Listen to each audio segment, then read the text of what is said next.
Here we are again, folks. Paint and chat time. Got me and Ian. The old hats at the paint and chat.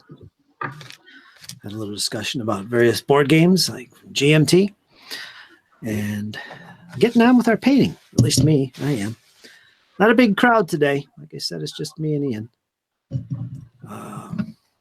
Show you guys what I'm working on. I'm still working on the same thing. Working on my... Here we go again. The big challenge of focus. I got to turn this autofocus off, man. It's driving me crazy. And of course, there's these guys. I've had these guys put away for a little bit.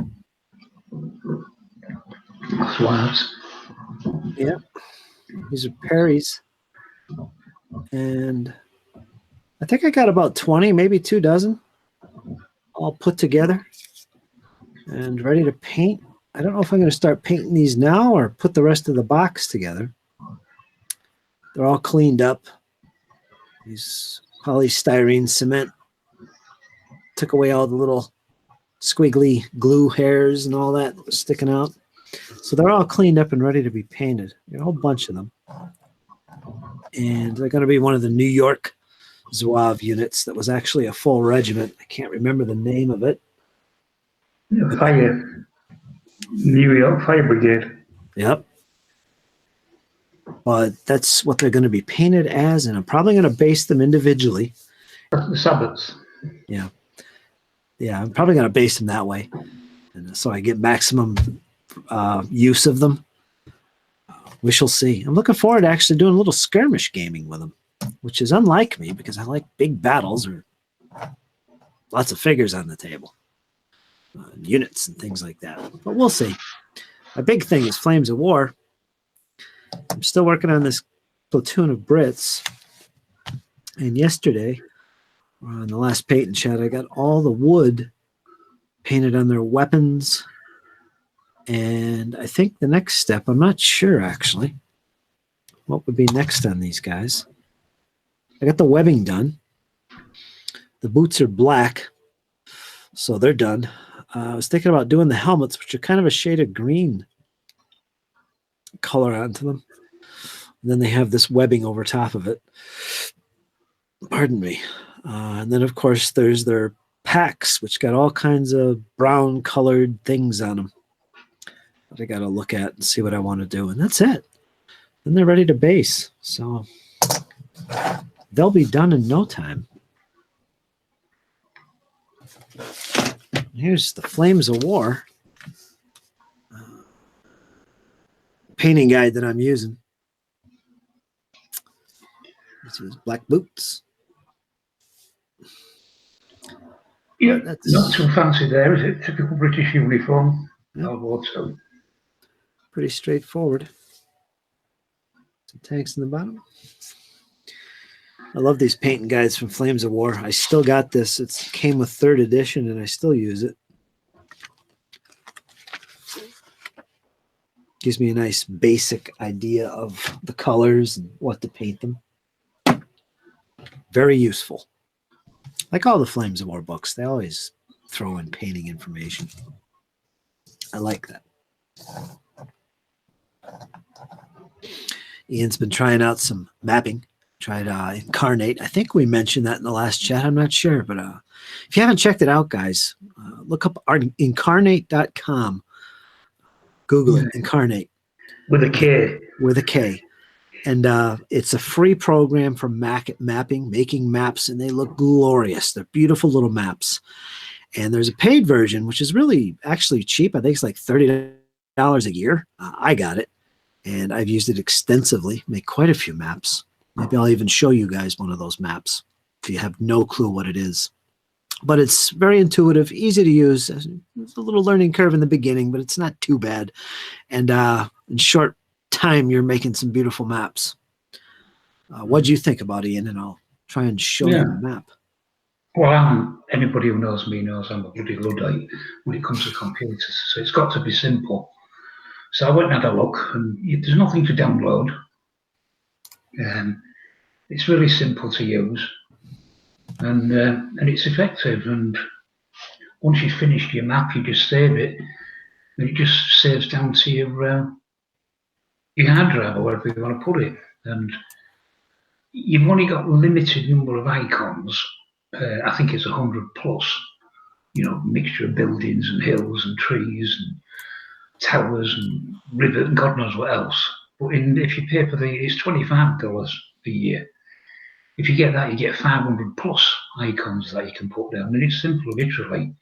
Click and drag. You can place individual trees, or you can just keep your finger pressed down, drag it across the screen, and you can create a forest. And it looks, you can see from them maps, it looks real impressive and simple to do. So simple, even I could do it. Within an hour, I just had to play around for an hour and I created 2 maps. And it was far better than anything I could have done. And it was very, very simple to use. And since it didn't cost me anything, more than happy with it.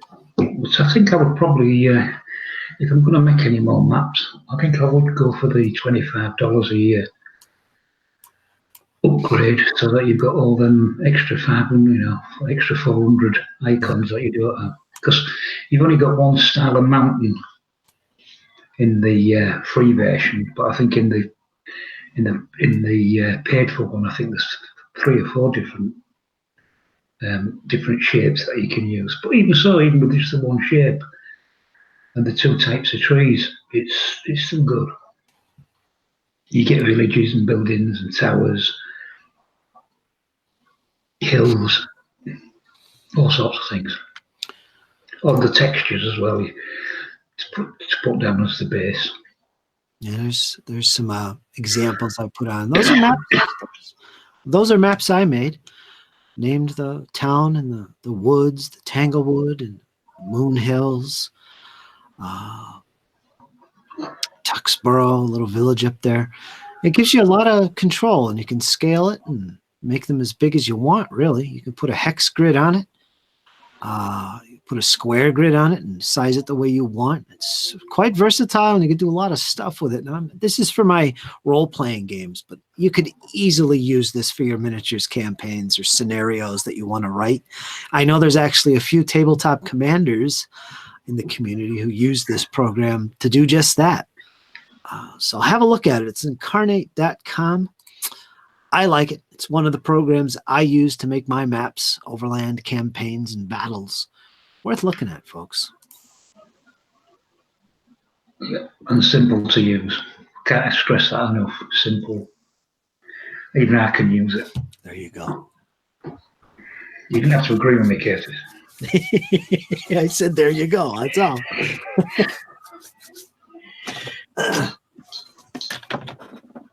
Yeah, because I normally glaze over when I get to stuff like that. I just think, I can't be doing this. This is beyond my skills. That one wasn't. That was easy. A little bit of news I picked up. I think it was last night. I heard that there is going to be an ASL SK number 4. And that's Advanced Squad Leader. Sorry, Starter Kit number 4 is on pre-order. And I'm not sure exactly what it's adding to the game. Because 1 has infantry and machine guns and stuff like that. Volume 2 adds I think it adds heavy weapons, like your PAC-40s and your artillery. It adds to your games. The 3rd volume adds vehicles. I could have it backwards between volume 2 and 3. So I'm not sure what they're adding with volume 4. I'll have to go back and look, but I just heard that was being released. And if you always wanted to play Squad Leader or Advanced Squad Leader and found it very intimidating, and it is, it's definitely hardcore. Look at the SK series, the starter kits. They're great. They're fantastic. Full of scenarios. You get all the counters you need. They're cheap. I mean, the first volume is like $25. Yeah, it's worth looking into if you want to get into tactical World War II or reminisce about the old squad leader days. It's a good primer for the full rules of ASL.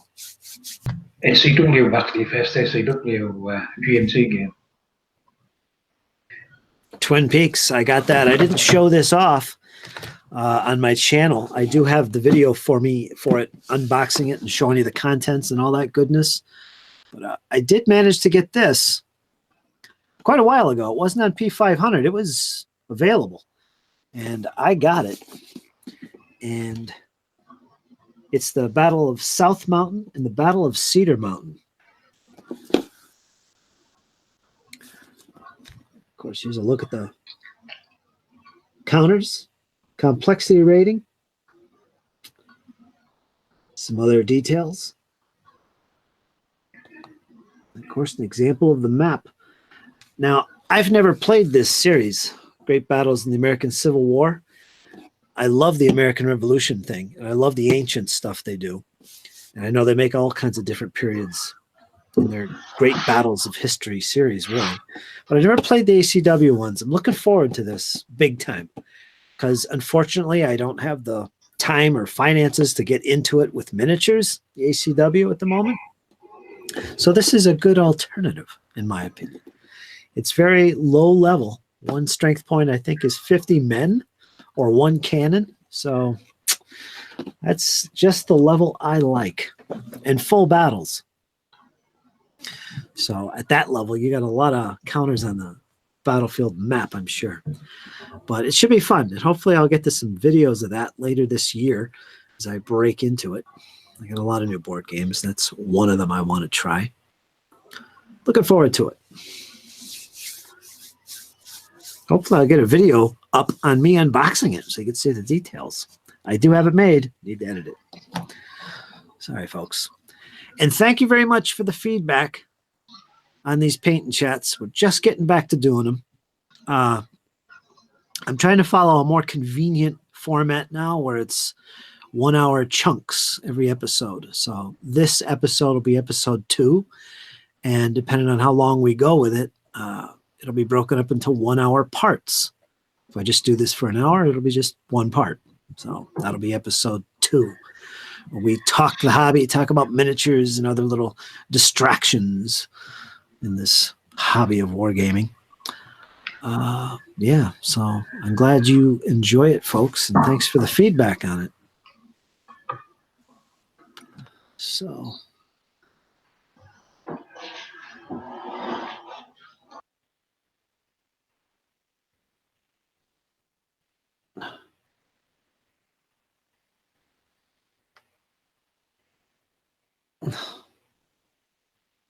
No.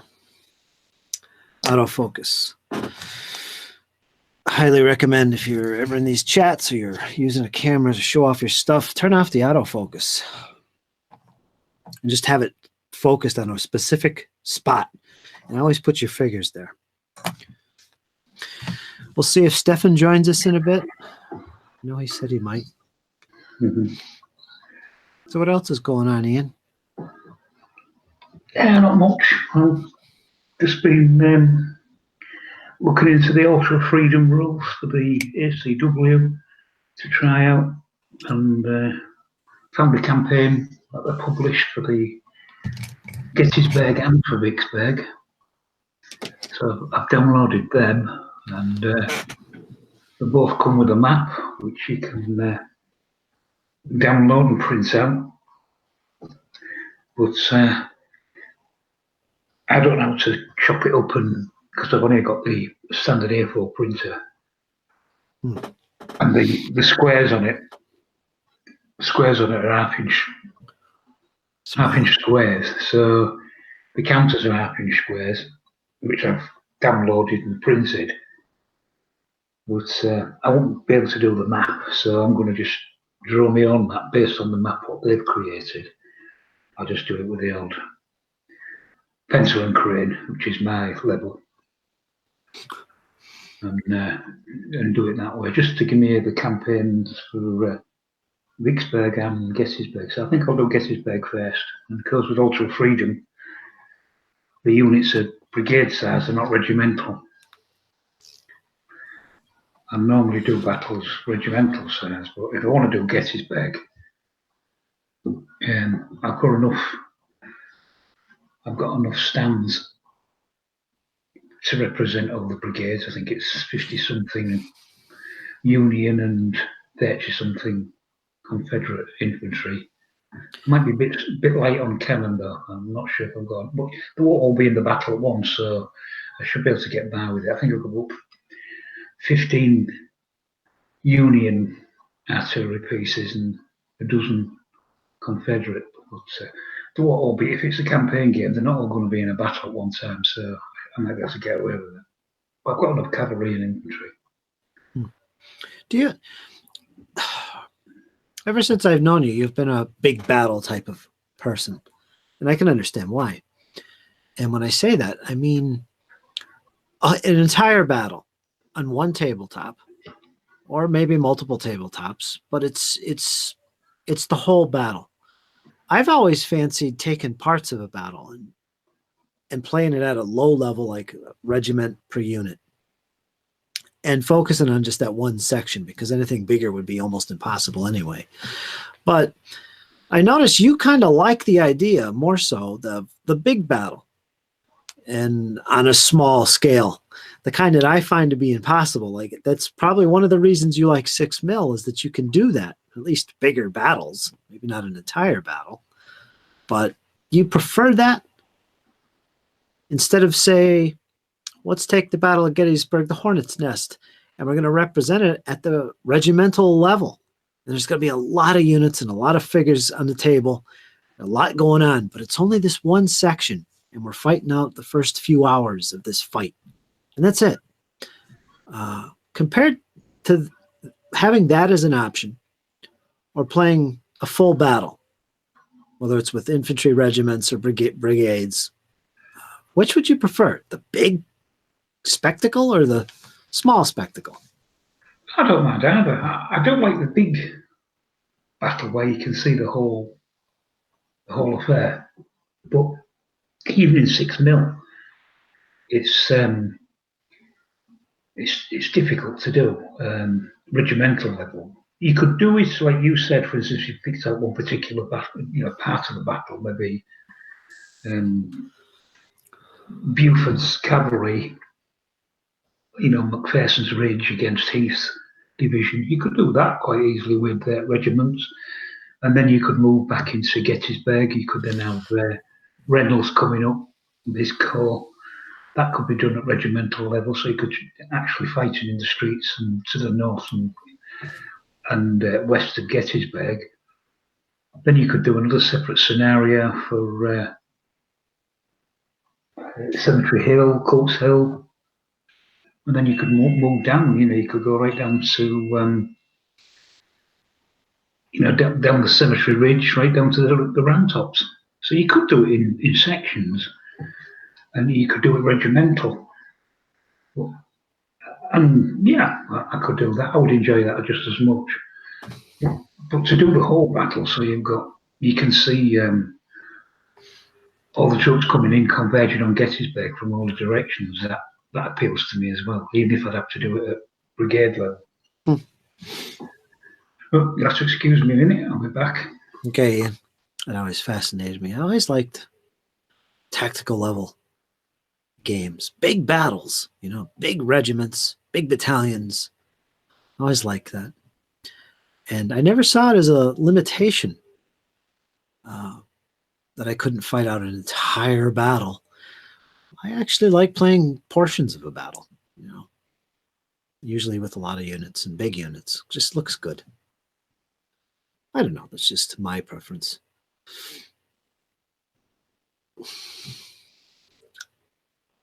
I played a lot of full-sized battles with Blucher using my 10mm collections, and those aren't really big armies if you look at it. If you try and scale it, I mean, they were much huger than that, but they're decent-sized, and I've played that, and it's enjoyable.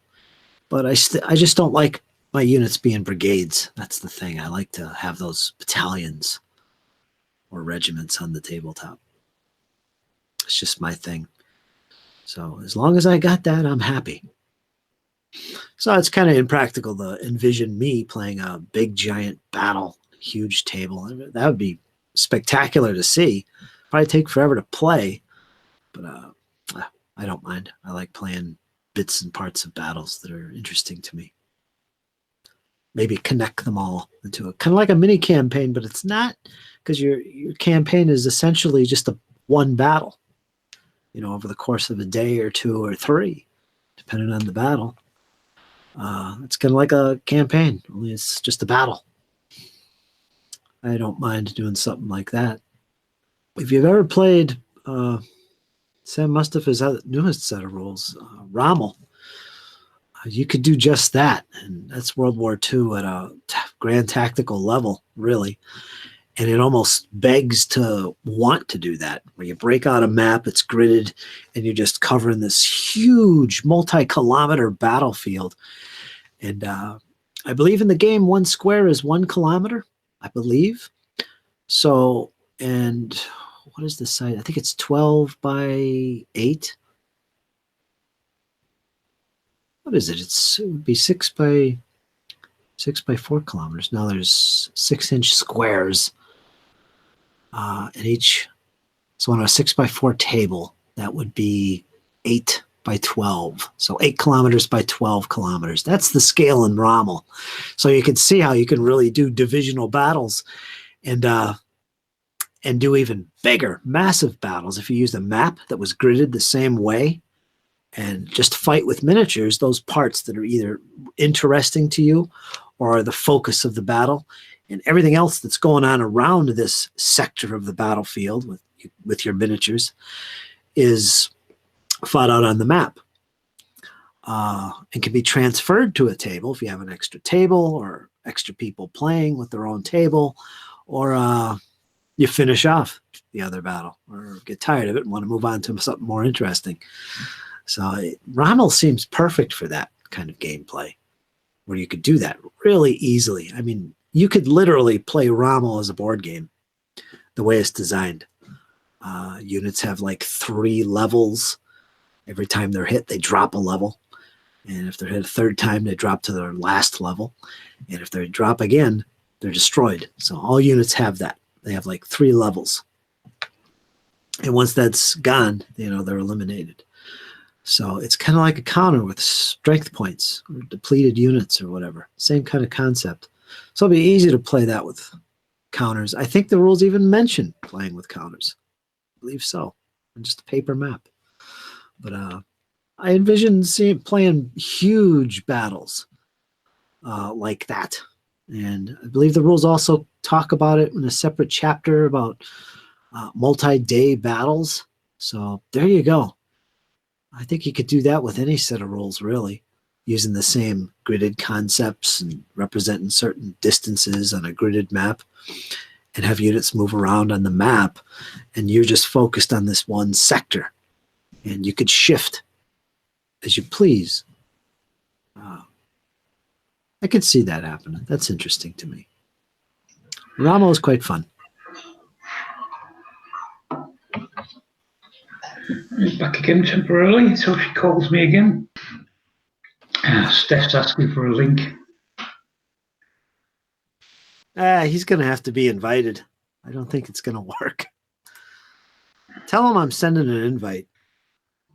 Okay. I've got to put his name in here. There he is. Invite sent. We'll see what Stefan's been up to as he tries to get in here. There he is. There's the man himself.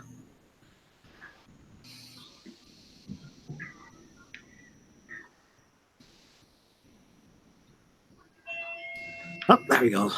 There we go. There's the Avon calling. All right, go ahead, Ian. So there we have Stefan joining us. Getting himself all set up. Haven't talked to Stefan in a while. He missed the last chat we did. He's always got something interesting to talk about. Former reenactor of the English Civil War over there in the UK.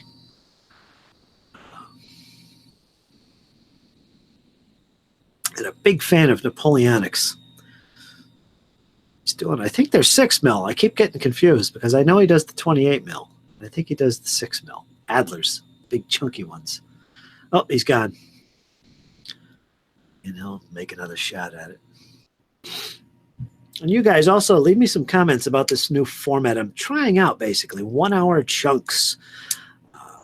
If you watch the whole video, usually at the end of the video, you'll see a little link window pop up to the next part. So it's kind of convenient if you're on autoplay, or if you just click to the next episode or the next part of the episode. I don't know if that's going to be inconvenient or more convenient. I'm not sure. But I don't know, a 4 or 5 hour paint and chat session can be rough. It's so long, it's hard to do. I know I've done some of these chats 8 hours plus. Or forget that 24-hour mega paint and chat we did a few years ago. We only did the one. It's 24 hours of paint and chat done in 3 sections, 3 different hosts. I think I hosted 2 of them. No, I hosted 3. I dropped out of the 4th one. Couldn't hack it no more. I had to get some sleep. But yeah, that's somewhere on YouTube. You can go back and watch that. It was crazy. Let's try again. Yeah. Got sound? Got sound, got vision. Yeah. Oh, there you go. Yeah, so the same old thing again. The internet's being not good, to say the least. Yep, I think we might be still there. You're on now. Yeah, it's not good. Not good tonight. But I can't stay for long anyway because I'm in between jobs. So I've only got about an hour, and then I've got to go. But I thought I'd jump in. I don't know what time I'm finishing tonight. Probably about sort of 11ish, and I'll probably have to go to sleep then because I start again at 7. So no, yeah, gone are the days of me staying up all night playing wargaming and stuff. Keeping yourself busy. I can't stay up late anyway. Too bloody old. Yeah, just I'm yawning and I'm ready for bed by 10:30, 11 o'clock. I'm ready. Yeah, I used to always be a night person, but not anymore. I could always stay up late and get up at 3 o'clock in the morning and didn't make any difference. But nah, not nowadays. Nah. No, them days are gone, I'm afraid. It's the Super Bowl tonight, but it doesn't start well 1 o'clock in the morning our time, so there's no way I'm staying up to watch that. So it's set to record, and I'll watch it tomorrow as if it's live. Yeah. With the advantage of that, of course, is I can fast forward through all the damn commercials.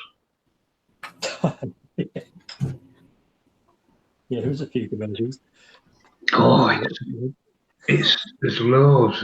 Every time there's a timeout, there's commercials. I mean, we think we've got a lot of commercials in this country, but man, the Americans get pummeled with it every opportunity. In fact, it's so embarrassing. Sky TV, they bring their pundits on to talk in some of the spaces because there's just so many breaks. So something what should take an hour to play takes 4 hours. Yeah. So there's no way I'm coming to bed at 5 o'clock in the morning. So No, I'll watch it tomorrow. I just got to stay away from the internet and anything what's going to tell me the result. Oh gosh.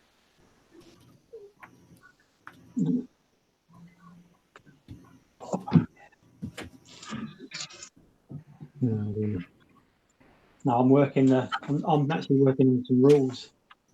I found these. There you go. These are going to be seen. There's virtually no light in this room because I've just blown the bulb. But they're the Square Brigadier by Ross McFarlane, Right. which I found on the internet, and they're sort of a real basic game. I think they're designed for the War of 1812, so and I'm using for Napoleonic, and I'm sort of breaking them up for solo play because they're already card driven, as in a deck of card driven. It makes it a bit more sort of easier. And I'm going to add a few bits so I can use my big bases. I'm using the DBN rules army lists and these rules put together on a sort of a square, drawn out sort of battlefield. So it's quite nice and easy, just right for sort of solo Napoleonics, because it gets a bit heavy. Some of the games I've played on solo, and those Morale Napoleon were really good rules, but oh Christ, are they heavy? they really are heavy. Yes, to see how you get on with them. When are you going to be starting your battle, your campaign?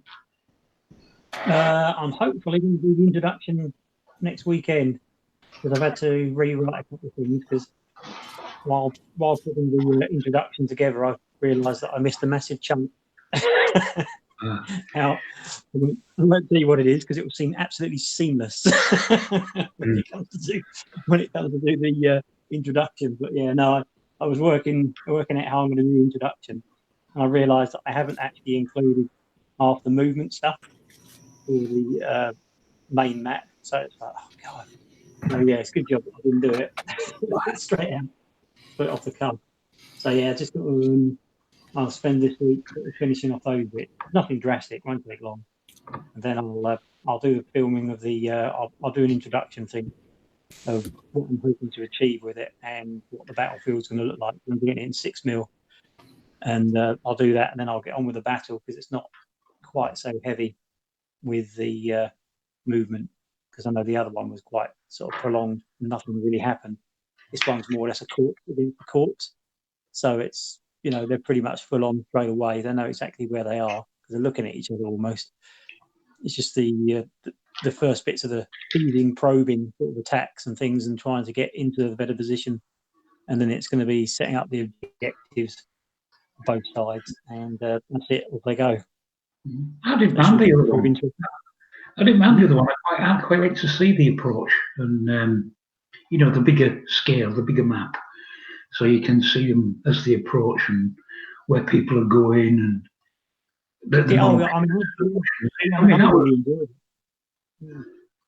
Even though, as you said, there wasn't a great deal happening, there was, because you could see the armies all moving together on a collision course and the French maneuvering. So it was good. I enjoyed that. I like to see that type of thing.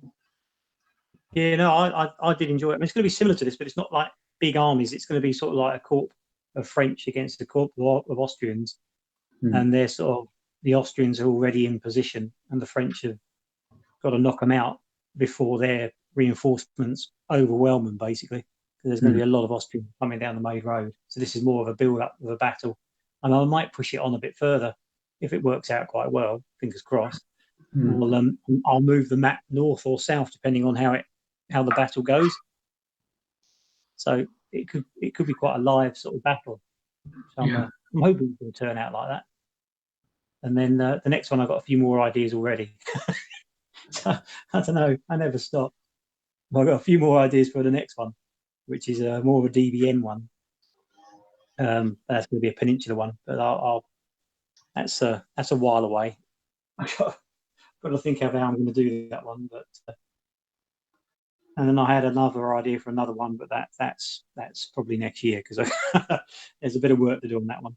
That's going to be more of a sort of almost like a role-playing one, where I'm going to give people choices on the YouTube channel, and then whatever one gets the most votes with the answers, that's what I'm going to go for to play the next section. Yeah, that's a good idea. That one sounds quite fun, but that's a while away. But all in all, busy time. Well, it's best to keep busy while you're doing that. It's also keeping you. I'm always thinking of stuff all the time. Even when I'm doing other things, I've got stuff rattling around in the head, you know, to do. Yeah, I do. Stops us going bloody see now. I'm all the time. I have a notebook. There's the notebook. I'm always writing stuff in constantly, and literally there's silly things in it all the time about different ideas. Just I keep writing stuff down all the time and end up finding loads and loads of stuff. Then I'm like, well, we've got a cat. Then we've got I think. Yeah. Well, yeah. It's definitely taken at least. But yeah, it's Things just got keeps me difficult going. for me here. I think Walter wants to paint. Well, he's got more hairs on him than he has on your brushes. Yeah. There you go. Yeah, he's having a sniff. He says, British, I can tell. Yeah. He's testing out. He's the foreman on the job, making sure you done it right. Yeah. Can I eat that? No. Nah, it smells crap. Oh, he's gone. One sniff too many. Nah. Come on, Walter.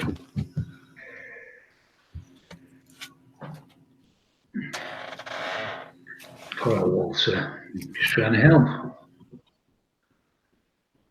Yeah, I don't know about that. He just wants attention. Yeah.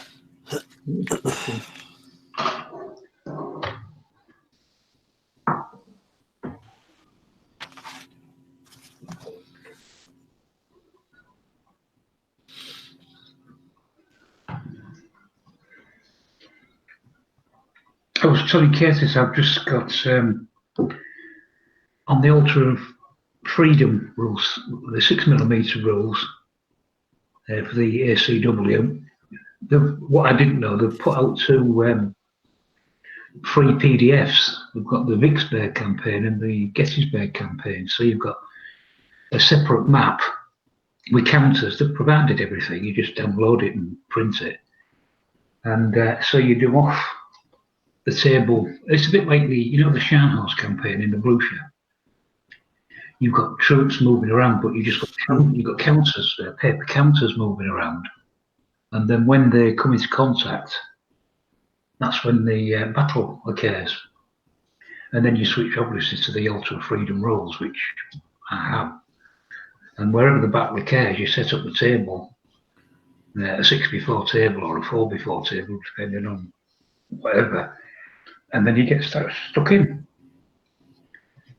So I've just been, I've downloaded the counters and printed them.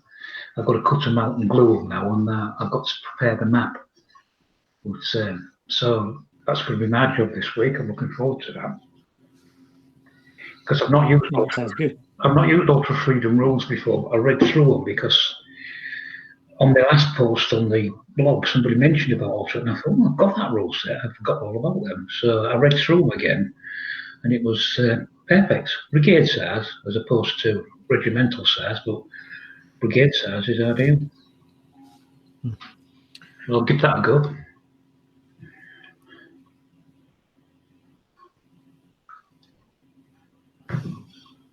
So the big battle might not occur at Gettysburg, it might occur somewhere else.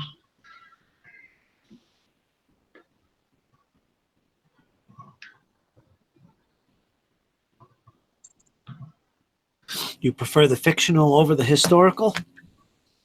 Oh no, I prefer historical, but with fictional, you've got you lay down the rules, don't you? You can put in who you want, and you can create your whatever units. I mean, I always use real units from proper battle orders at the time, but then like the Chuck Peninsula was just made up little piece of Virginia, what never existed, but it served its purpose for the campaigner, I thought. And this is, although it's all the units that took place at Gettysburg, they might not actually meet at Gettysburg on this map. Maybe the big battle might occur somewhere else. It'll be interesting to see how it goes.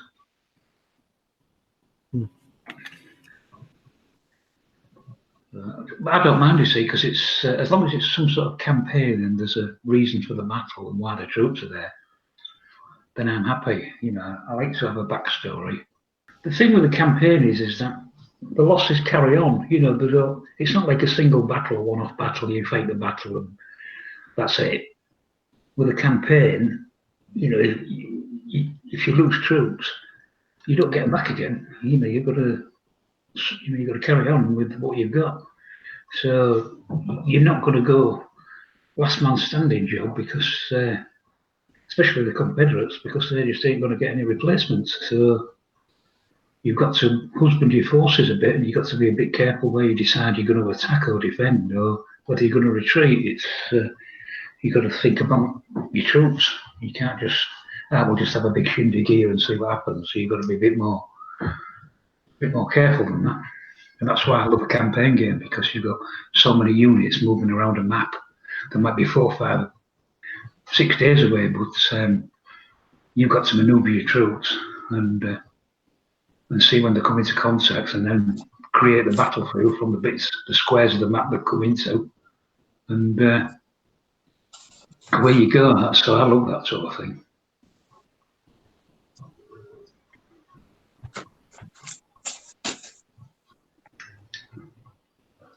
Where did you get them rules from, Steph? Did you say it was on the internet?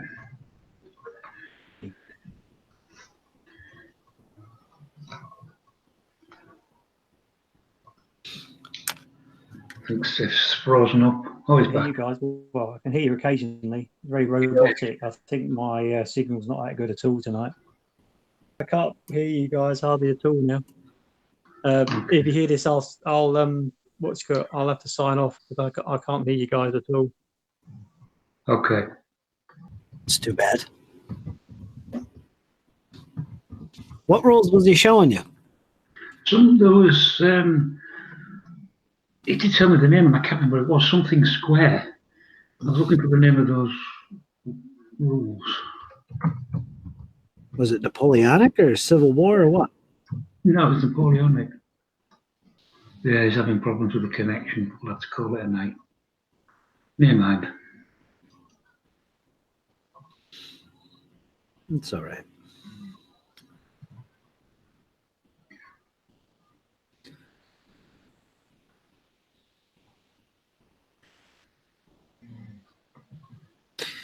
Well, let me finish one more helmet here. Get a little extra green in the helmets.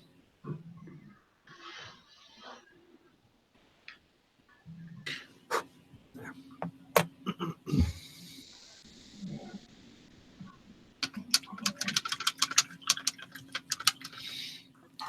The rules are the Square Brigadier by Ross McFarlane.